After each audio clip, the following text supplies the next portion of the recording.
Hello, best friend, and welcome back to my channel. I hope you're having a fabulous day. Girl, if this is the first time you're watching my channel, my name is Sebastian, and I welcome you guys with open arms. I do pop culture videos every single day, so if you're looking for a new messy best friend, you have found me. Grab a snack, grab a drink. Don't forget to hit that subscribe button. You guys, we will be talking about Amanda Bynes this video, so it's going to be a little more serious because we are going to be talking about mental health, so I'm not going to be that messy because, you know, mental health is very important to me, and I think that we can all learn something from this. So, there's some updates on Amanda Bynes. As you guys know, 3 weeks ago, she was found without any clothes, walking the streets of downtown Los Angeles, and she herself flagged down a car and called 911 and kind of turned herself into a mental health facility where she was held in a 5150, which is a psych, I mean, I don't know if it's called a psych ward, but I think it's a mental health ward. Let's call it like that.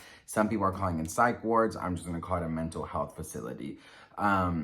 So she was there for 3 weeks, and actually yesterday, Monday, she got released. So there's some updates on how her recovery is going to be, so let's get into it.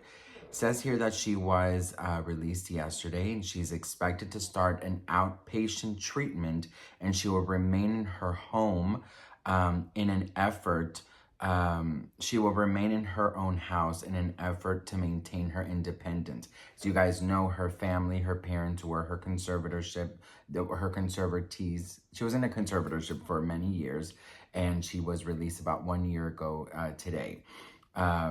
It says here that those around her are already formulating a plan to make sure she stays on the right path, and that she is well aware basically of what she has to do to get better, and her parents have no desires to put her back in a conservatorship. Let me tell you guys something. This honestly has been one of the biggest shockers, I think, for the, you know, for everyone who grew up in the, you know, Amanda Bynes era in Nickelodeon and you know, or the reruns of the Amanda Show, or just, you know, her movies and stuff. You know, I think in Hollywood there is a lot of darkness. There is a lot of craziness because you know what it is, you guys? When you give a young person so much power and so much money and so much yes people around them, they become kind of living in La La Land. Literally, that's why they call it La La Land. They live in Care Bear world, bitch, because you know you don't really realize, or you forget to be human. You forget that you have struggles and tribulations and stuff, and then when things go down south, you're like, oh damn, right? That's when like the human side kicks in. I think Amanda was very brave to turn herself in. I think that it kind of says a lot about her. I think that it shows growth. It shows that she is healing. Let me tell you something. The reason that I decided to do a video about Amanda Bynes and her mental health and everything is because, you know, tomorrow's my birthday, and I have been thinking a lot about mental health and how it affects so many people.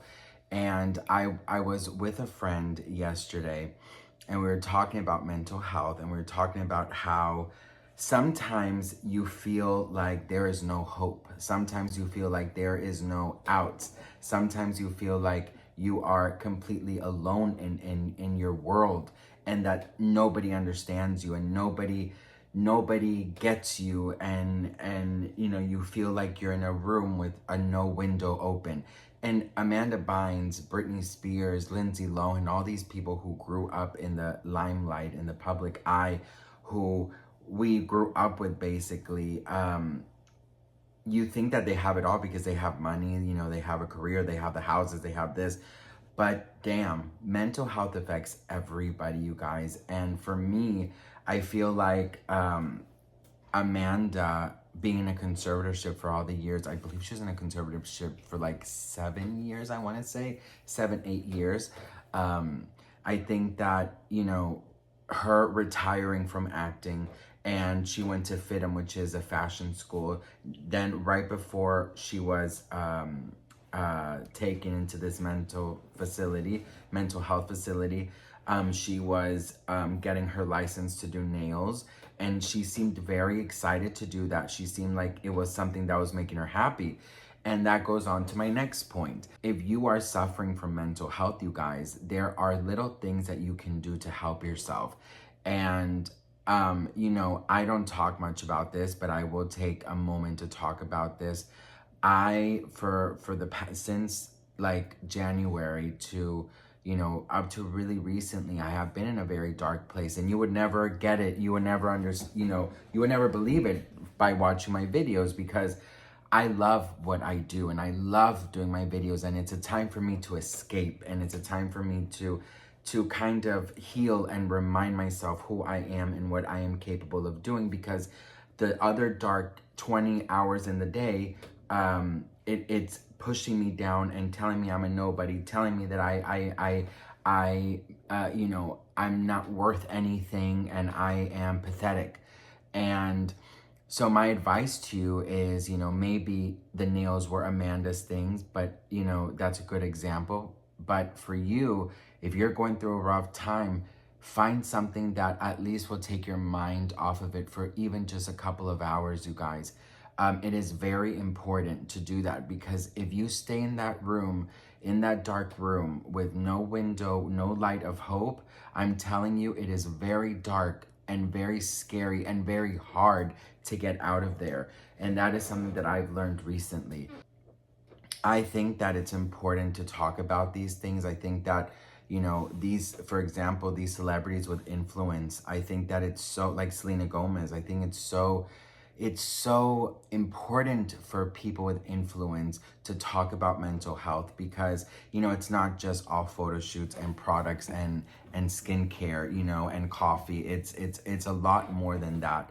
And we lose so many people every single day because of low and poor mental health, and because they feel like they have no one to talk to. And, you know, I definitely, you know, I lost my brother like that. And I just feel in my heart and soul that, you know, if more people spoke up, more people like these celebrities spoke up and were a little bit more open about their mental health and their dark places, and they share their vulnerable thinking, I think that it could really help people. Because, you know, when I talk about the Kardashians and stuff, it's like, you know, it's boring. Like, it's the same thing. It's the same aesthetic. It's the same bullshit, you know? So I think that it's important to talk about these things. And I think it's also important to reach out and ask for help if you feel like you can't do it by yourself. I pray that if you are going through something, you can get out of it. And if you're not going through something, maybe reach out to someone that you might think, the ones who make you laugh the most, check on them the most, because the ones who are like extra funny, extra this, those are the ones who have the bigger depressions. I'm not saying that's a fact, but you know, those who hide it very well, or you think that they have it all together, check on them.